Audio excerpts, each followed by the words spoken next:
Hello, I'm Brian Trecey. About 25 years ago, I began a lifelong search for the answer to the question, why is it that some people are more successful than others? Why is it that some people earn more money, they have better jobs, they get promoted more rapidly, they live longer, they have better health, they have happier relationships, and yet the great mass of men and women, by their own admission, live lives of quiet desperation? Well, I studied this over and over again. I traveled in over 80 countries on 7 continents. I have learned and spoken 3, 4 different languages. I have spent over 30,000 hours studying, and I've come to a very simple conclusion, that successful people are those who do things differently from unsuccessful people. I've also come to another conclusion, is that you or anybody can be far more successful at life or at anything that you want if you will simply learn how and practice it over and over again until it becomes a habit. Now, no matter what field you're in, no matter what field of endeavor, no matter what work, no matter what activity, there is one thing that all successful people have in common, is that they are good time managers. And the reason they are good time managers is because they recognize that time management is life management, it is personal management. I have never seen an example in the hundreds, thousands of biographies and autobiographies I've studied of successful men and women where the individual has not been well organized and efficient and valued and used their times well. Successful people, winners, use their time well, losers do not. And in the next 60 minutes, 55 minutes, I am going to give you 21 of the very finest time management ideas ever developed. If you use these ideas systematically, you can increase your personal productivity by 2 or 3 hours a day. You can increase your income. You can increase your rate of promotion. You can increase your life satisfaction. You can even increase the length of time you live. The question is, how badly do you want to learn how to manage your time well? How much effort are you willing to put into it? Because the key to time management is self-discipline.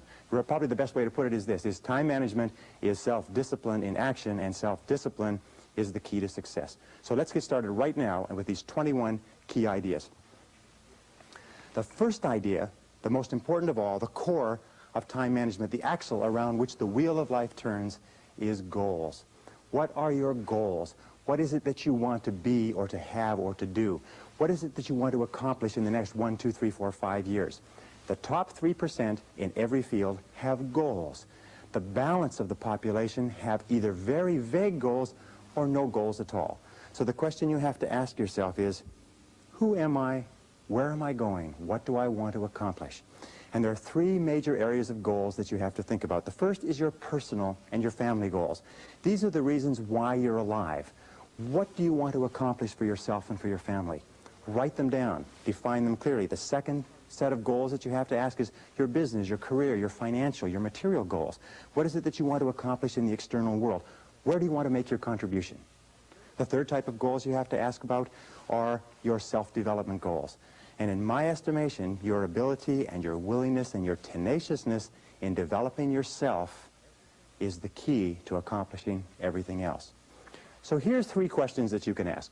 The first question is, what would you do? What would you set as a goal for yourself? What would you want to be or have if you just won $1 million in the lottery? What would you do if you just won $1 million? If you had all the time and money, you're completely free to decide to do anything you wanted. If you won $1 million, what would you do differently? Think about that. Hold that in your mind. The second question is, what would you do if you just learned today that you only had 6 months to live? What if you only had 6 months to live? What would you stop doing? What would you do more of? Who would you spend time with? Now, the answer to that question is very interesting because what it tells you is what you really value. What is really important to you? And what we have found is that self-esteem, satisfaction, happiness in life comes from getting your goals and your activities congruent with your values, with your priorities, with what you consider to be really important. Now, here's the third question. The third question is, what one great thing would you dare to dream if you knew you could not fail? If you knew beyond the shadow of a doubt that you could not fail, what one thing would you set as a goal for yourself? Because sometimes answering that question will tell you the one thing that you've been put on this earth to accomplish. One final point with regard to goals is that goals must be in writing. You must write them down, you must rewrite them, you must define them, you must redefine them. The top 1% of successful people in every area have very clear, specific, written goals. And most of them carry their goals around with them. So let's go from goals as the core of success to point number 2, which is organized plans of action. In an interesting study, or a variety of studies that have been done, they've come to the conclusion that organized plans of action are the key to all success. In fact, action without planning is the cause of every failure. Action without planning is the cause of underachievement. Action without planning is the cause of frustration, time wastage, anxiety, stress, and lack of success in life. So organized plans of action are critical. Now, what is an organized plan of action? An organized plan of action is where you take your goal, you take your objective, and you write out every single step that you're going to have to follow in order to accomplish that objective. You write it out and you list all those plans of action, all of those different activities, and you organize them together into a plan that you can then implement on a day-to-day basis. You decide which has to be done first and which has to be done last, which is more important, which is less important. In fact, the ability to set goals and to create plans for their accomplishment is the master skill of success. If all you learned in life, all you learned in school, was the ability to be a continuous goal setter and a continuous planner, day and night, planning, organizing, planning, writing, thinking about what you're trying to accomplish, you'll accomplish more in a year or 2 years than most people accomplish in 10 years or an entire lifetime. It has nothing whatever to do, by the way, with your intelligence. It hasn't anything to do with your education. You know, half of the best educated people in the country are working for people who didn't finish high school or didn't finish college. I wrote an article for a major publication not long ago which said that if you do not have clear goals for your life, you are condemned forever to work for those who do. You see, in life it's very simple. Either you are working toward the accomplishment of your goals or you're working toward the accomplishment of other people's goals. Very important. Now, the third point in excellent time management is analysis. Make a list. In fact, it's been discovered that if you make a list before you begin any task or job, you will immediately improve your productivity by 25%. How do you make a list? Well, you make your list for the week the Sunday or the Saturday before, and you make your list for each day the evening before.